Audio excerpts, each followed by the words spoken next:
When we think of education, we think of that ideal situation in which students grow and build their character as well as prepare for their futures. But it seems to me that that definition of education has faded away. My generation, although hardworking, has adopted a skewed idea of what education and schooling means to us.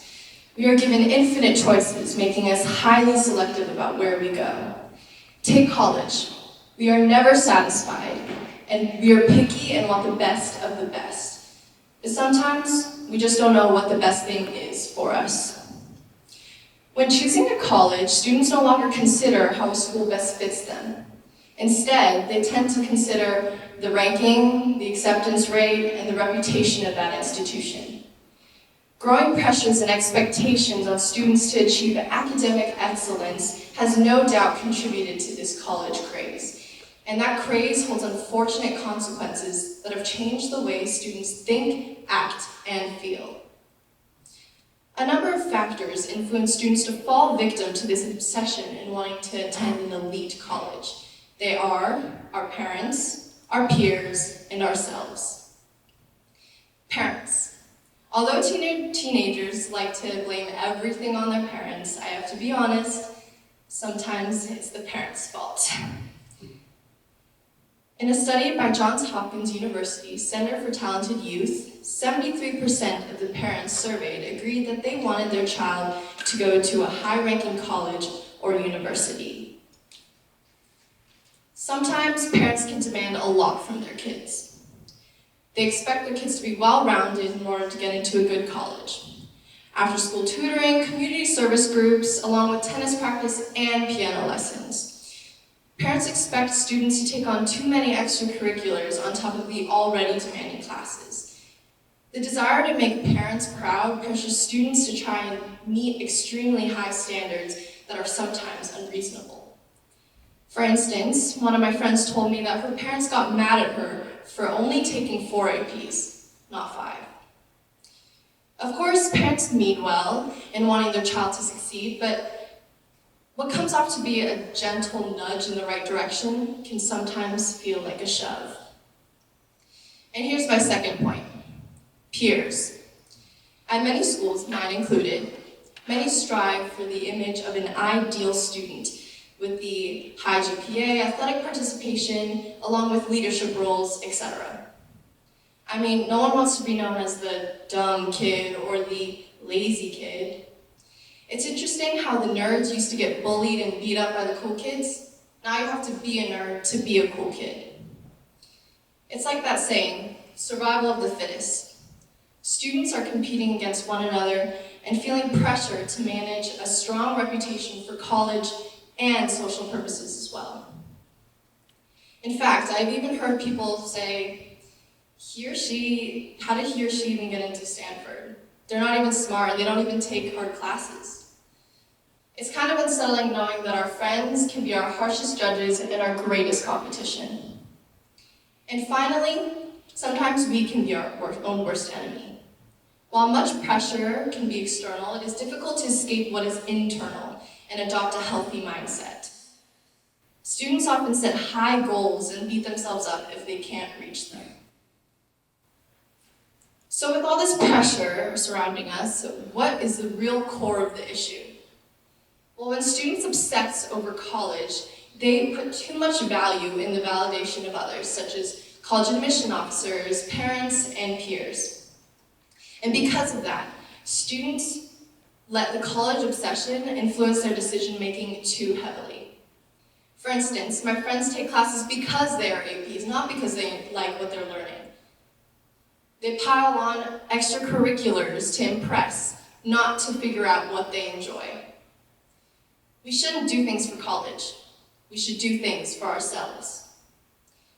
Ultimately, overvaluing college puts a stigma on rejection, failure, and imperfection. And because students make college the center of their lives, rejection can bring their entire world crashing down. What we need to realize is that our SAT score, resume, or college acceptance do not define who we are, nor tell us how great we are. Another danger of the college craze is that when students put all of their focus into their academics, less attention is brought to character. Students forget to find individuality and authenticity, and since everyone desires the same big dream. A professor at Princeton, Aaron Friedberg, explains it's very rare to get a student to challenge anything. Another says they're eager to please, eager to conform. Looking to the future and planning in advance is great, but this causes students to forget to live in the moment. Balancing the social aspects that everyone needs can be challenging when college is the main thing on one's mind. Students need to acquire social skills, which to me are just as important as derivatives or integrals. People regret not taking more time to appreciate high school, a time for fun and making mistakes. When people tell me to enjoy high school, they're right. Like, the time goes by so quickly. I remember as a freshman, I used to make fun of the upperclassmen who had to apply for colleges, but now the joke's on me because I have to start applying this summer. A more obvious consequence of the college craze is the intense stress that students undergo. The American Psychological Association found that 83% of 13 to 17-year-olds believed school was a somewhat or significant source of stress, and many also felt overwhelmed or depressed due to that stress. And to cope with all of their stress, students usually turn to substance abuse or cheating. CNN surveyed over 4,000 high schoolers. 75% admitted to cheating, while more than half plagiarized. It's pretty worrisome. Students would rather prioritize their academic success over their moral development. Suddenly, getting into a good college outweighs being a good person in importance. As for substance abuse, there is even a study drug, better known as Adderall, that is usually used to treat ADHD, and students take it to keep up with their schoolwork. There are stories of students who misuse Adderall and experience major behavioral changes and suicidal thoughts. And of course, binge drinking alcohol is one of the most common ways for students to relieve their stress and forget, for just one moment, their daily tasks. That is what my generation reverts to. This is how we respond to the increased academic pressure we face. Now, I don't want to be a downer. I must acknowledge that, of course, wanting to get into good college and caring about academics doesn't make you a bad person. When parents put more energy and time into their child's schooling, increased involvement creates a tighter bond between them and their children. In fact, in a study by NYU, high schoolers on average ranked the closest with their parents a 3.15 out of 4. Also, students are more ambitious and hardworking the more they care. Admirable qualities, yes, but to a certain extent, students begin to care an unhealthy amount. The key is in knowing when we push past the limit. Society continues to give students a false idea of academic achievement and success in general. When deciding on where we spend our next 4 years, we shouldn't place value in the name, but in the experience instead. Becoming a more informed and active citizen, preparing for adulthood, and mastering skills such as organization and diligence, all while forming unique relationships with a diverse pool of people. That's what college should be about. College should be what we make out of the experience and how we utilize the resources we are given. The experiences will push us to be our best selves, while the reputation, the image the school gives us, fades over time. Accepting failure and the fact that perfection is unattainable instills resilience and humility. For all these reasons and more, getting into a top-ranking college shouldn't matter.